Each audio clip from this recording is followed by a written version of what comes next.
Hi guys, this is your sir Aditya Wadhwa and I welcome you all to our daily series जिसका नाम है 5 MCQs daily. और आज हमारी ये 7th video number 7। I hope आपको ये वीडियोस बहुत ज़्यादा फ़ायदा दे रही हैं, और अगर फ़ायदा नहीं दे रही हैं तो भी बताओ, फ़ायदा दे रही हैं तो भी नीचे कमेंट बॉक्स में बताओ। डिस्क्रिप्शन में सारी वीडियोज़ के लिंक है यहाँ पर MCQ वाली, साथ में मेरे फुल कोर्स का भी लिंक है, फटाफट जाओ उसको बाय करो। आओ आज की वीडियो शुरू करते हैं। और आज की वीडियो हमारा जो टॉपिक है that is death of a partner. Sorry to say but partner की मौत हो गई यहाँ पर, सो रेस्ट इन पीस। अब हम पढ़ते हैं क्वेश्चन।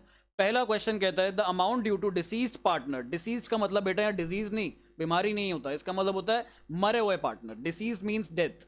तो इज पेड टू, अगर कोई पार्टनर मर जाता है तो उसके पैसे किसको दिए जाएंगे? उसके पैसे लीगली आप कहोगे सर उसके बेटे को दे दो, उसकी बीवी को दे दो, उसके भाई को दे दो, जिस मर्जी को दे दो। ऐसा नहीं होता। जिसका भी नाम उसने विल में लिखा होगा उसके लीगल हायर को दिया जाता है। क्या पता उसका बेटा नालायक निकले, उसने बेटे को अपनी जायदाद से बेदखल कर दिया हो, तो किसको देंगे पैसा? उसके लीगल हायर को। लीगल हायर कौन होता है? जो उसने विल में नाम लिखा होगा। और अगर लीगल हायर का नाम नहीं लिखा यहाँ पर तो क्या करेंगे? तो कोर्ट में जाएगा केस, कोर्ट जो डिसाइड करेगी उसको पैसा दिया जाएगा। Let's move on to the next question. Gaining ratio is, जो बच्चे मेरी वीडियो से पढ़ रहे हैं उनको ऑलरेडी ये शॉर्टकट पता है सॉन्ग का। इसमें sacrifice is equal to old minus new और gaining is equal to new minus old. ये हमने ऐसे सीखा था। ऐसे जाओगे तो सैक्रिफाइसिंग का फॉर्मूला और ऐसे जाएंगे तो गेनिंग का फॉर्मूला। सो बिना देखे new minus old, new profit sharing ratio minus old profit sharing ratio. और आगे बढ़ते हैं। A B and C were partner sharing profits and losses in the ratio of 4:5:3। C died and the remaining partners decided to share profits in the ratio of 7:8. The gaining ratio will be, बेटा new ratio भी है आपके पास, old ratio भी है। अभी ऊपर हमने formula करा गेनिंग रेशियो वाला, इसी फॉर्मूला को यहां पर अप्लाई कर दो। New ratio minus old ratio. तो न्यू रेशियो है मेरे पास 7/15 एक पार्टनर की, शॉर्ट में करेंगे हम लोग। यहाँ पर डेथ हुई है सी की तो ए की देख लेते हैं। और यहाँ पर इसकी थी 4 5 9 12, 4/12। ये माइनस करो फटाफट से, ये 1/3 हो जाएगा हमारे पास। 15 और 3 का एलसीएम बेटा 15 होता है। तो यहाँ पर 7 - 5, दिस इज 2/15। अब मेरे को 2 यहाँ पर दिख गया, डी पार्ट में मेरे को 2 दिख गया, बाकी किसी पार्ट में मेरे को 2 दिख ही नहीं रहा यहाँ पर। तो मोस्ट प्रोबेबल आंसर डी ही होना चाहिए, बट स्टिल हम लोग आगे सॉल्व कर लेंगे। तो बी का भी देख लेते हैं। बी का ओल्ड न्यू शेयर है 8/15 और ओल्ड था यहाँ पर कितना, लेट सी, बी का था 5/15। तो यहाँ पर हमारे पास एक सेकंड, हमने कुछ गड़बड़ तो नहीं कर दी? 5 4 9 नहीं, 5/12 होगा बेटा यहाँ पे ये। तो 5/12 आ जाएगा नीचे। तो 8/15 माइनस 5/12, यहाँ पर एलसीएम लो। 15 और 12 का एलसीएम, 15 12 का एलसीएम होता है 60। चलो जी आगे बढ़ते हैं। सो 8 × 4 ये हमारे पास आ जाएगा 32 और 5 × 5 ये आ जाएगा हमारे पास 25। तो this is coming out to be 7/60 और ऊपर हमारे पास 2/15। हमें यहाँ पर एलसीएम कंपेयर करने के लिए हमें यहाँ पर डिनोमिनेटर बराबर करने होंगे। तो यहाँ पर मेरे को मल्टीप्लाई करना पड़ेगा 4/4 से और ये आ जाएगा मेरे पास 8/60। तो मेरे पास 8/60 और 7/60 आ रहा है। सो दैट मीन्स मेरी यहाँ पे गेनिंग रेशियो कितनी आई? 8:7। तो 8:7 इज ए ऑप्शन। अब यदि अगर मैं 2 वाला ऑप्शन देख के जो मैं डी पार्ट आपको पहले बोल रहा था कर देता तो गलत हो जाता है यहाँ पर। इसलिए हमें दोनों पार्टनर्स का यहाँ पे गेन या सैक्रिफाइस निकालना पड़ेगा। सो आई होप ये समझ में आया। अच्छा क्वेश्चन था, इसको अच्छे से कर लेना। और आगे बढ़ते हैं। 4th question, second last question है हमारा। A B and C were partner sharing profits and losses in the ratio of 3:2:1।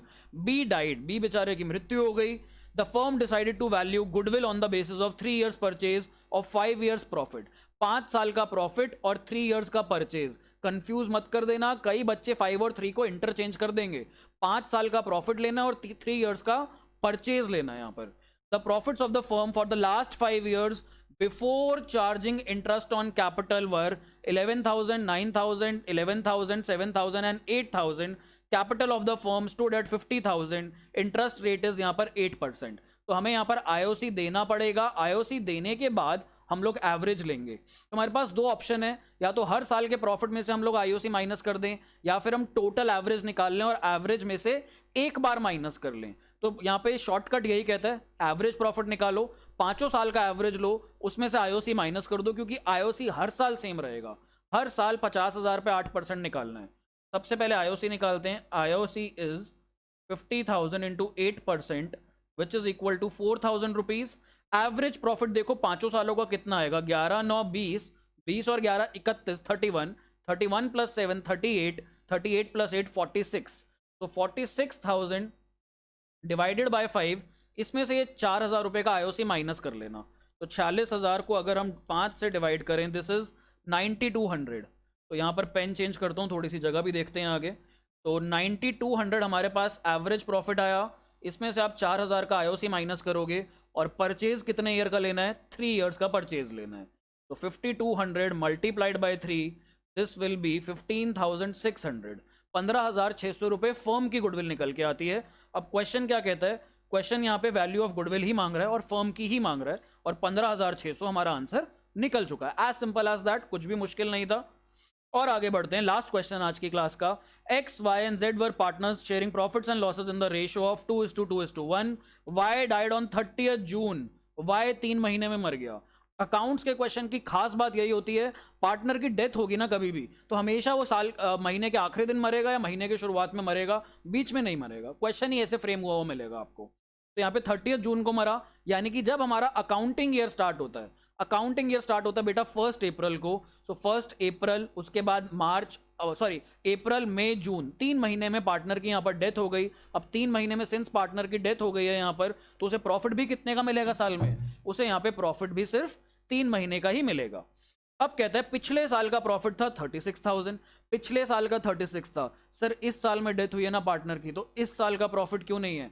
बेटा प्रॉफिट कब कैलकुलेट किया जाता है? Profit is always calculated at the end of the year. अब partner की death अभी हो गई, तो अभी तो हम प्रॉफिट कैलकुलेट कर ही नहीं सकते। तो यहाँ पर आगे देखते हैं पार्टनर को कैसे शेयर दिया जाए। If profit share of the deceased partner is to be, deceased again बोले तो डेथ हुए हुए पार्टनर की, is to be calculated on the basis of previous year profit. तो जो पार्टनर मर गया उसका जो शेयर बनता है प्रॉफिट का, वो पिछले साल के बेसिस पे दो। क्वेश्चन कह रहा है पिछले साल का प्रॉफिट कितना था, 36,000। लेकिन सर ये तो पूरे साल का प्रॉफिट था ना, हमें तो 3 महीने का चाहिए, क्योंकि पार्टनर की डेथ कब हुई है, 3 महीने के अंदर अंदर। तो 3/12 से मल्टीप्लाई करोगे तो 3 महीने का प्रॉफिट आ जाएगा। अब मरे हुए पार्टनर का शेयर कितना, सॉरी मैं ऐसा बोलना पड़ रहा है मरे हुए पार्टनर का, अगर मैं इसको सोफिस्टिकेटेड लैंग्वेज में बोलूं तो जिस पार्टनर की डेथ हुई है उसका शेयर कितना है, यहाँ पर वाई की डेथ हुई है और वाई का शेयर है 2/5, तो मल्टीप्लाइड बाय 2/5, तो 12/1 और यहाँ पर 3,000 से कट जाएगा। फिर हम लोग इसको और आगे करते हैं, 5/1 और यहाँ पे 600 से, 600 इंटू 3 1800, 1800 इंटू 2 3600। तो जिस पार्टनर की डेथ हुई है वाई, उसका शेयर यहाँ पे निकल के आ जाता है 3600, which is our C option. तो आज के अच्छे क्वेश्चंस थे, थोड़े से डिटेल्ड थे, कैलकुलेटिव थे। आई होप आपको समझ आए। Thank you so much for staying connected. अब हम कल मिलेंगे, कल देखेंगे एक और वीडियो जिसके अंदर हम 5 MCQ करेंगे। अगर आपको ये फायदा दे रही है वीडियो, तो प्लीज़ इसको मैक्सिमम जितना शेयर कर सकते हो करो, कॉमेंट करो, कोई डाउट्स आते हैं तो डाउट्स पूछो। मेरा नंबर है यहाँ पर 9354191808। कभी भी आप मेरे को कॉल, मैसेज, व्हाट्सअप करो। Thank you so much for staying connected. I will see you tomorrow. Bye bye, take care.